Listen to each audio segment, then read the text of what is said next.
Hey, thank you so much for tuning in to Instrumental Intel. I am your host, music producer, Chick with Beats, and I'm glad that you've joined me. Today's episode has instrumentals by me for your inspiration, a little bit of music news, and later I'll be joined by a special guest, DidLee. We're going to talk a little bit about consistency as the key to creativity and so much more. So I'm excited to be bringing this episode to you. And before I go ahead and drop that first beat, I gotta give a shout out to my home station, Grander Radio out of Grand Rapids, Michigan. And with that, let's go.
I'm a chick with beats, multi-genre music producer, and strategist to indie artists and labels.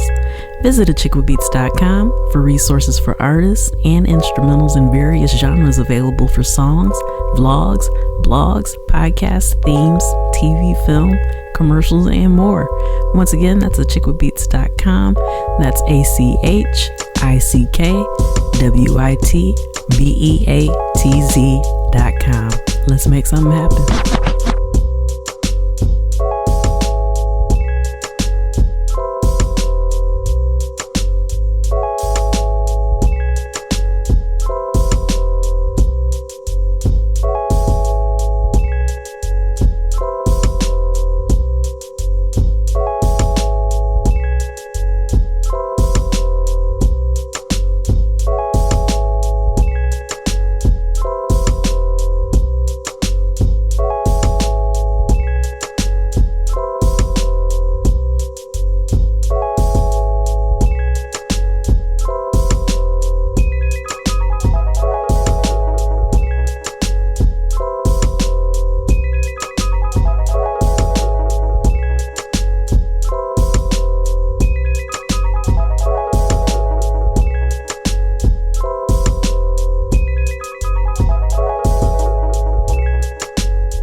I am music producer Chick with Beats, and I'm back with the Music Biz Brief. And this week it really is brief. Stories do tend to kind of slow down a little bit around this time, but you should know this little tidbit is kind of to clear up some of the information that I've seen RIP MTV posts and all that floating around with some details that aren't quite clear. So this is just to clarify that MTV has officially shut down many of its 24-hour music-only channels as of December 31st. Including 5 in the UK, which were MTV Music, MTV 80s, MTV 90s, Club MTV, and MTV Live, with similar closures in other markets like Australia, France, Poland, and Brazil. So this decision follows cost cutting by parent company Paramount Skydance after its recent merger. MTV's flagship channels will continue operating, but they're going to be focusing on reality programming instead of music, which ends an era. Alright, so the lesson that we can take away from this as independent artists is that no matter how big the platform is, things can shift, and you gotta have other ways to be able to reach your audience. Alright, and that's a wrap for the Music Biz Brief. Stick around, I'm going to take a quick pause for the cause, and then I'll be back with my special guest, DidLee, right after this. Keep it locked.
Chick with Beats, and you're listening to my podcast, Instrumental Intel.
Hey, I'm a chick with beats, multi-genre music producer and strategist to indie artists and labels. Visit achickwithbeats.com for resources for artists and instrumentals in various genres available for songs, vlogs, blogs, podcasts, themes, TV, film, commercials, and more. Once again, that's achickwithbeats.com. That's achickwithbeatz.com. Let's make something happen. Hey, thank you so much for tuning in to Instrumental Intel. I am your host, music producer, Chick with Beats, and I am so glad to say that I have Bo DidLee in the virtual building with me today. And, you know, for those who have been listening to the show, I had the pleasure of interviewing Brian Keith, and I'm gonna let him get into like the whole, you know, situation with that. But if you could just kind of give the people a bit of an introduction as to who you are, how you got involved with music, and how you do what you do. All right, I'm Bo DidLee. I'm from Atlanta, Georgia. Brian Keith is my big brother. So as far as with music, I've been around music pretty much most of my life. I have two other older brothers who does music too. And as far as me getting into it as my I can't say professionally, but to the point where I'm making music on my own, I probably started around about 2015, seriously dropping songs on iTunes and stuff like that. Before then, I was, you know, in the studios with some of my homeboys and friends and stuff. Like I said, I've always been around the music, but as far as me taking it serious, it was probably around about 2015 and stuff. So. Okay. Who were some of your early influences? I know you mentioned your brothers were into it. Aside from family, or was that aside from family? I grew up listening to a lot of Memphis music, so 8Ball, MJG, Project Pat, 3 6 Mafia, and then of course like my Atlanta people, T.I., 2 Chainz, and you know, the rappers like that and stuff like that. Of course, Pop and Biggie, but as far as my influence, are probably more Memphis rappers and stuff. Okay, yeah. My brother actually put me on to them because yeah, he moved to Memphis when we were really young, and so yeah, anytime I go visit, he always like put me up on the latest stuff. And there's just a certain sound there that's just unique, like you're not gonna find it everywhere else. So yeah, I feel you on that. So now let's talk about the musical family aspect of it. So what was that like, kind of coming up watching your older brothers do that? Well, to be honest, my brother Cool B, I guess growing up with my brothers, I mean, to me, they were just my brothers. It wasn't even I never really even looked at them as rappers or any of that, because I just grew up with them playing basketball, watching them play basketball and stuff. So it wasn't until my, Cool B is the oldest one that started with music. And of course, I mean, we would listen to it. And I was young when I was watching him do these things, but it wasn't until I got in 9th grade and and I was in school and some of my homeboys like, hey, is Gangsta Black is your brother? Because I had they actually came to my house and I had all these posters of Gangsta Black in my room. And they was like, how you know him? I was like, that's my stepbrother. So they were like, man, that's your family? I'm like, yeah. They was like, man, he with 3 6 Mafia and stuff like that. I'm like, okay, yeah, but to me, it's just Gangsta Black, you know. So it wasn't until the end when I'm like, dang, this man is, you know, known here with my friends that I didn't even know, you know. I just know him as my brother. So, you know, it really wasn't you know, I looked up to them, but it was, you know, when you're close to somebody, it doesn't appeal to you like that. So, but growing up with them, you know, it kind of introduced me to the hustle of the music and knowing the work it takes to you know, get your music out there and stuff. So okay, well, that's an important thing to learn. So it's good to have exposure, you know, to that kind of early before you get into it. What would you say has been one of the biggest lessons you've learned since you started doing it for yourself? Consistency. You know, you gotta stay consistent, and because right now, even with this podcast, it's not that I didn't look for this, but I continue to keep making music, and you know, so stay stay doing your craft. If it's something that you love to do, it may not happen overnight, may not, you never know when opportunity will come. And along with life, you're gonna have life and things and stuff like that. So you go through situations, but continue to keep being consistent, putting your music out, putting your name out, and just keep doing you. So consistency, that's the main thing I will say I've learned.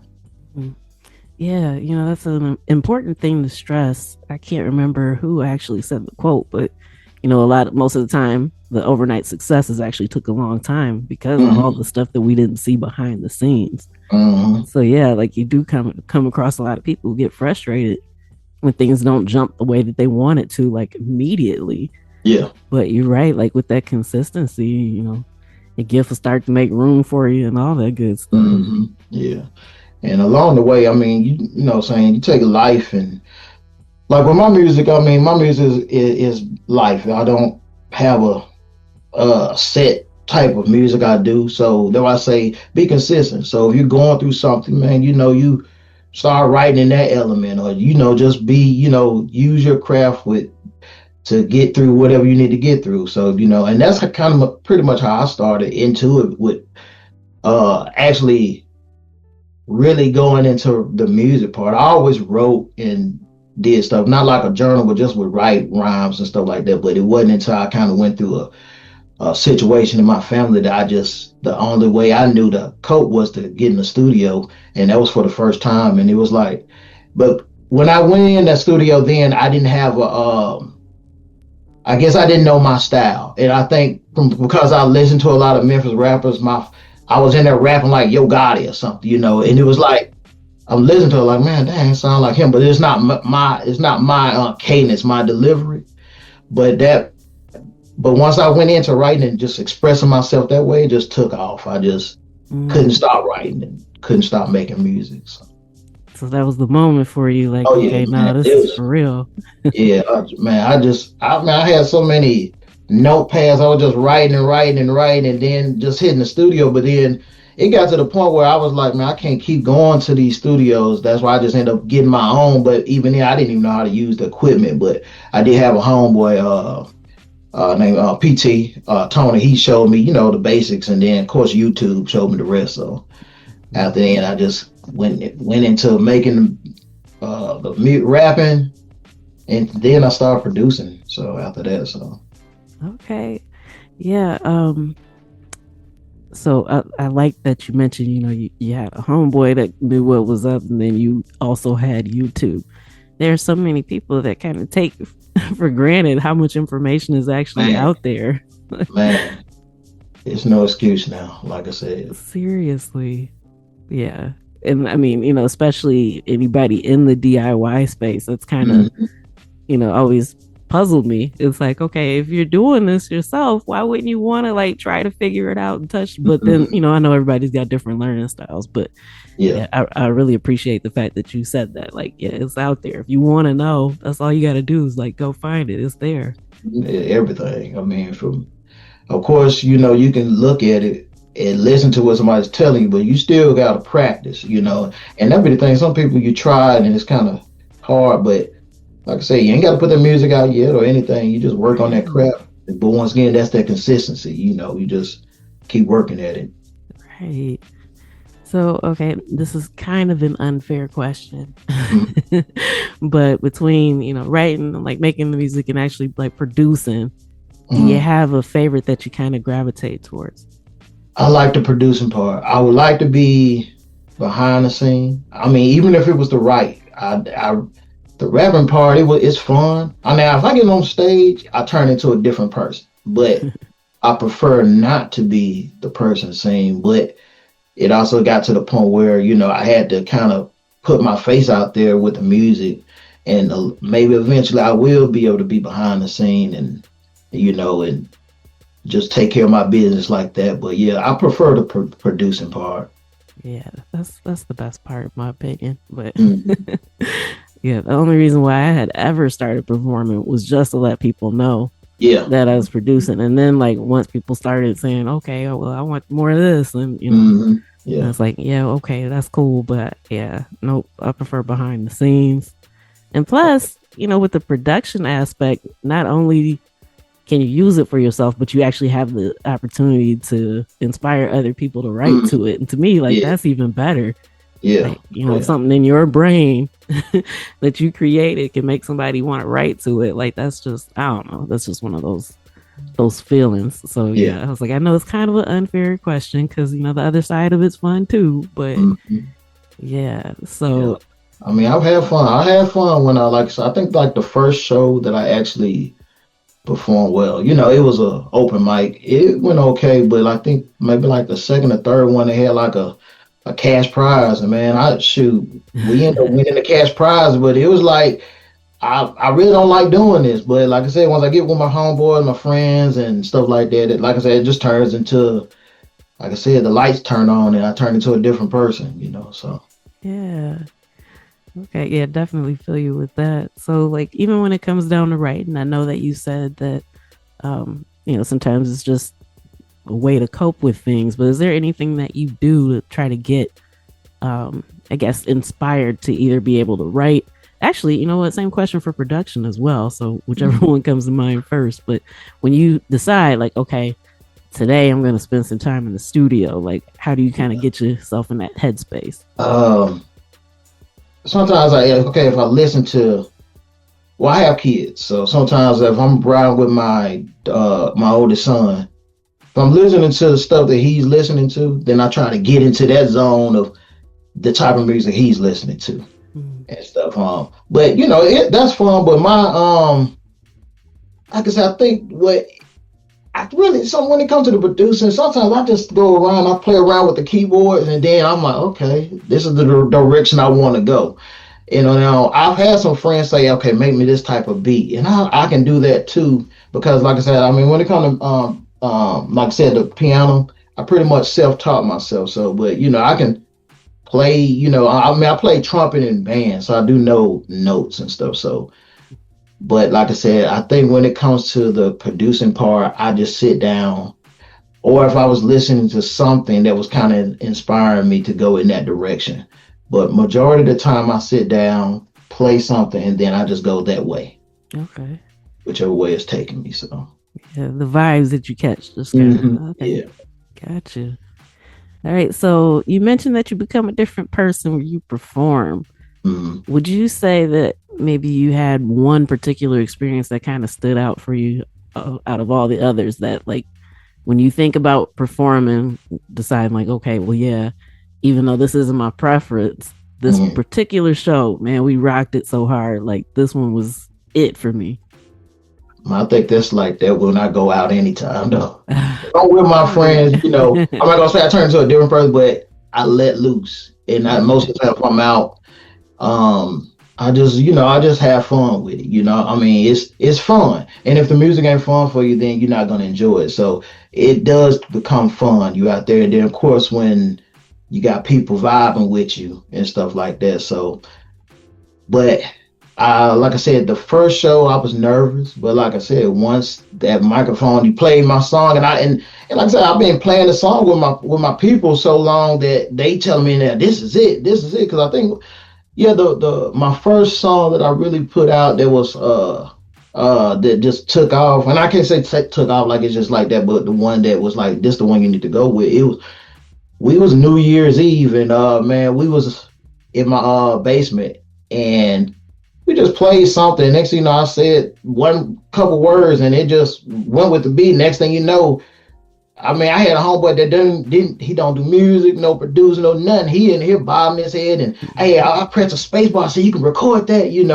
So to this day, he think he part of the engineering of that show, of that song, because he pressed the space bar for me.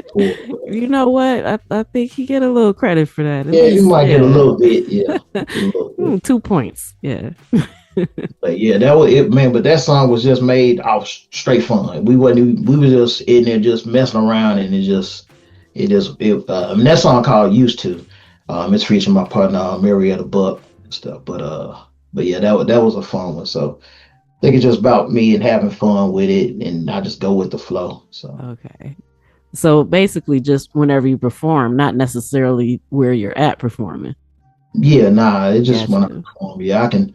I Yeah, I mean, because I've done some stuff where I went to, of course, like I said, I'm from Atlanta, so I used to go tailgate all the time, and some of they have tailgate parties, and it'd be a microphone right there shooting. Hey man, you play my song, and shoot, we turn up on that. It ain't even no show like that, but so I say you just give me the microphone, and the vibe is right, so I'll I'm turn with something it. out of nothing. Okay. Yeah. So you had mentioned some of the other, I guess, the artists that you had listened to before that were kind of part of your inspiration. But Mhm. like present day, are there any artists, and doesn't even necessarily have to be, mainstream famous, but any artists that you haven't collaborated with that you'd like to, they're on your list. Collaborating with, man, so any of the ones that I mentioned, I would love to collaborate with. But as far as new artists, the newer, younger generation, it would probably be like a J. Cole. I would love to do music with him.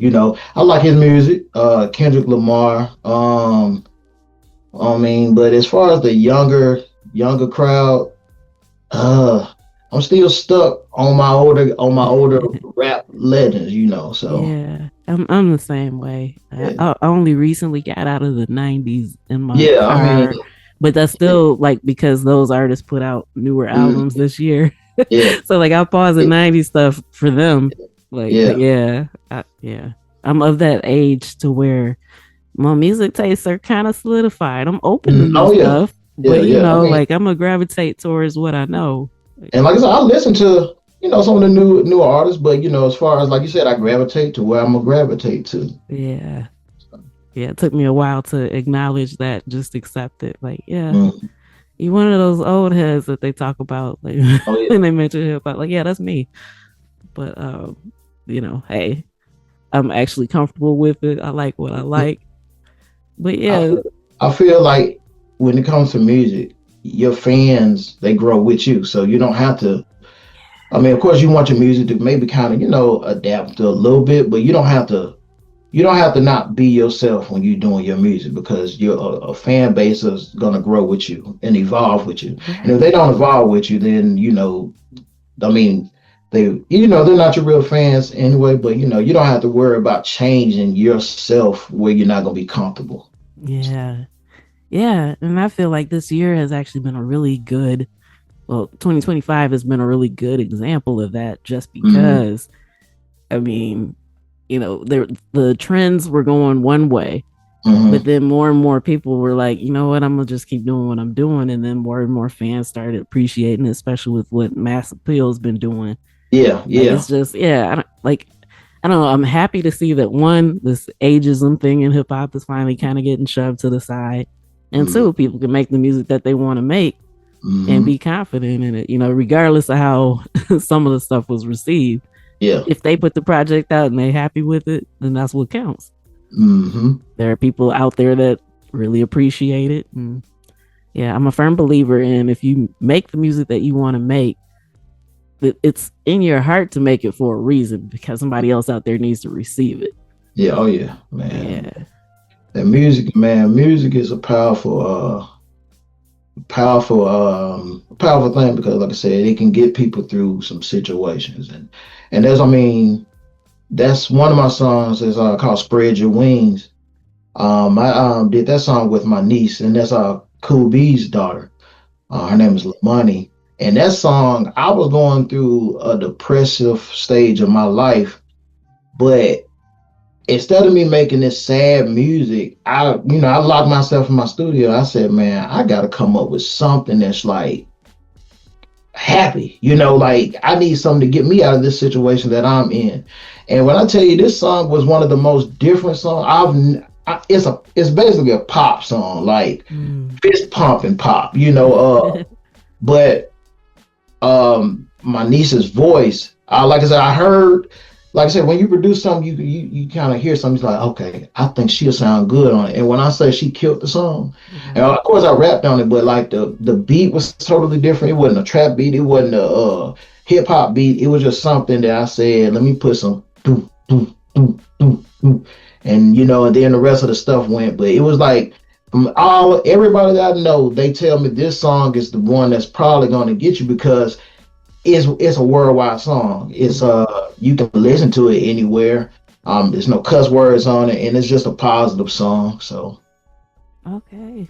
Yeah, that's what's up. And that's another thing too. I think a lot of times when people say something is pop, it's not necessarily a bad thing. Pop music is mhm. popular for a Yeah, oh reason yeah. because a lot of people like it. I think, yeah, the term has been co-opted to something Mhm. else.